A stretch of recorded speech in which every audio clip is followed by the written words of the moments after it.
Today they climb up to the highest point of the trek, the John Gardner Pass or Windy Pass, to slide down in the steep and slippery mountainside, descending to Campamento Grey, 3,600 feet lower. Breaking up camp for our 5th day hike. This is going to be 14 miles, but about 11 hours. Supposedly the hardest. Quite a bit of elevation change. The trail was immediately steep over the difficult terrain of boulders and muddy tree roots. That's a 10. Told me this moose is solid. Last night, Tomas got some glue from the horsemen. He glued Opa's boot sole before wrapping it again in athletic tape. They were curious to see how it would hold up trekking through mud, rain, snow, and rivers today.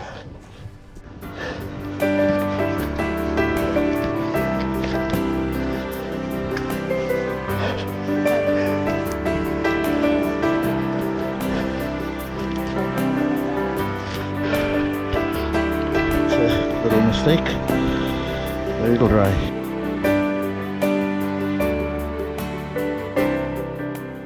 Climbing ever higher on a gentle slope through dense vegetation, they suddenly were on a rocky, scree slope high above the valley below.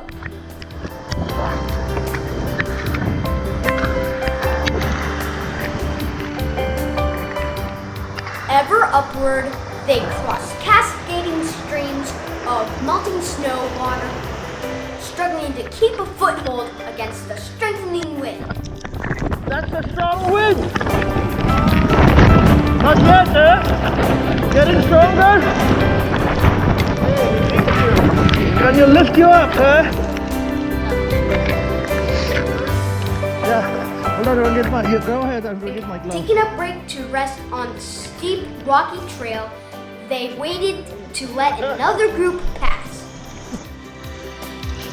Lala. I'm all hit.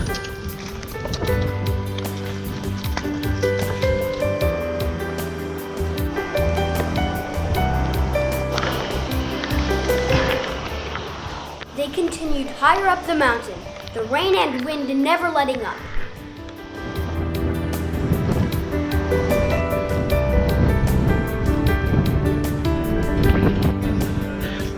Yeah, no, listen, the sole is sticking. Look at that.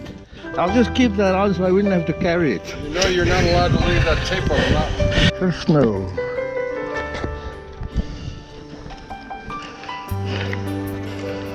Trudging through snow, leaning into the ever-increasing wind, they finally saw the pass on the horizon.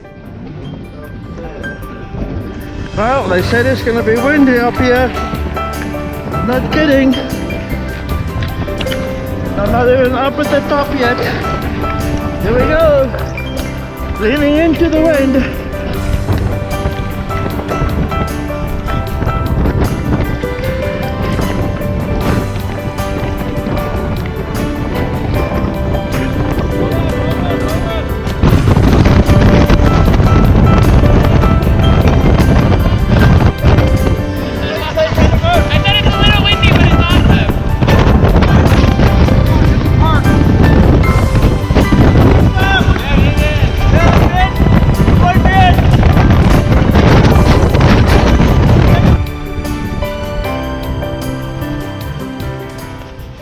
Walking over the shoulder of the pass, suddenly the wind dropped, the rain stopped, and there, far below, a rainbow over Glacier Grey.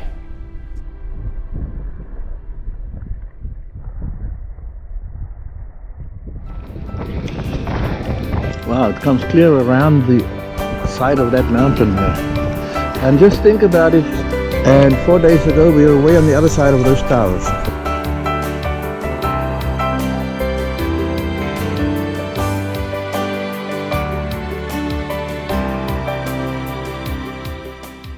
The climb down to Lago Grey and the glacier was steep, muddy, and slippery.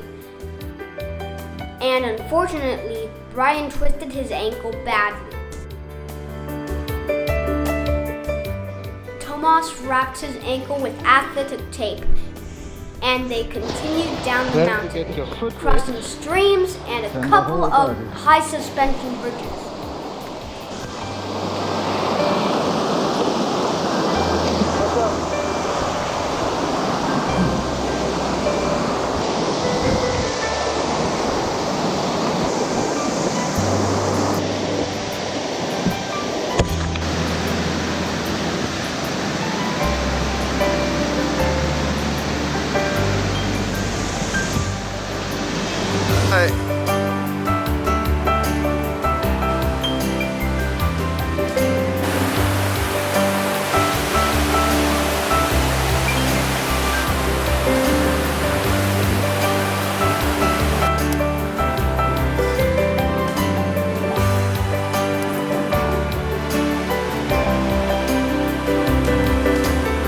Wow, the color on that.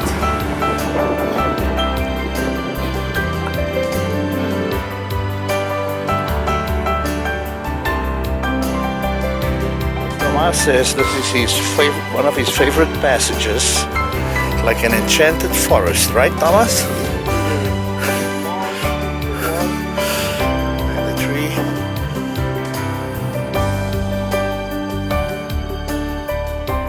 The light's so different in here. At the bottom of Glacier Grey, a sheet of ice 30 feet high and the size of a football field.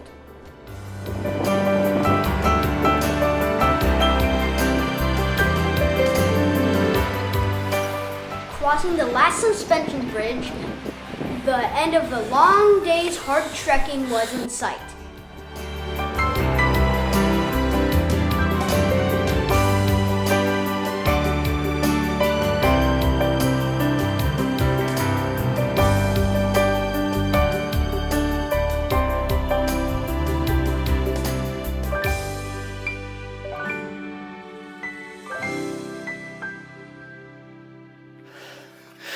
So I said, if anybody told me a couple of days ago, even yesterday, that after 11 hours or more, 11 and a half hours of hiking, I'd feel this good, ready for a beer, I would have said, no way. They pitched their tents to camp for the night at Camp Grey. Tomas gets the honor of unwrapping the bandage. See, ready? Yeah, it's filming. Lucky him. Look at that. And the Spoiler alert! Brian did not twist his ankle, he broke it and required surgery once he returned to New York. But even with a broken ankle, he completed this trek and another 5 days in Antarctica. Well, it's 10 to 10 at night, and I'm about ready to go to bed after a lovely day of almost 12 hours trekking, and pretty much everything is totally dried out. Well, the boots are a different story. I actually feel like I don't want to go to bed. It's just so beautiful to be here. Just wish I could share this with Katie, Thomas, Yuki, Rusey, Jessica, Dan, Gavin, and Lolly.